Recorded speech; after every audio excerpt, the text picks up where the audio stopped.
नमस्कार मंडळी, तुमचं सोसोलिमटीच्या मिनी व्लॉगमध्ये स्वागत आहे. तर ग्रँड रिहर्सलच्या दिवशी सकाळी सकाळी आम्हाला नंदी बैलाचं दर्शन झालं होतं. देन जिथे रिहर्सल करायचो तिथेच हनुमंताचं मंदिर होतं आणि खंडेरायाचं सुद्धा. मग तिथे पूजा केली आणि मग आम्ही आमच्या जागेवर गेलो.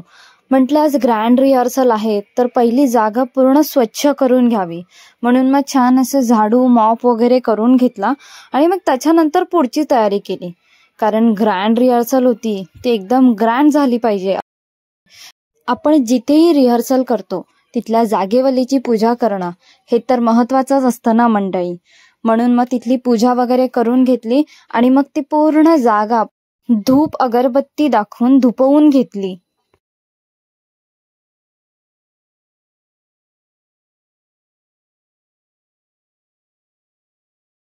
धूप अगरबत्ती दाखवून झाल्यावर तिथल्या जागेवाल्याला गारणं घातलं की खेळाला रंग चढू दे, प्रयोग चांगला होऊ दे, आणि मग ग्रँड रिहर्सलला सुरू केली. मी आहे तेच कॉस्ट्युम घातला होता बिकॉज माझा कॉस्ट्युम काहीसा तसाच होता, फक्त मी ओढणी घेतली होती ज्याची मला सवय झाली पाहिजे म्हणून. बाकी चांडाली आणि भैरवचं जे कॅरेक्टर होतं त्यांनी त्यांचे कॉस्ट्युम्स केले होते. अशी जोरदार विथ म्युझिक ग्रँड रिहर्सल झाली मंडळी.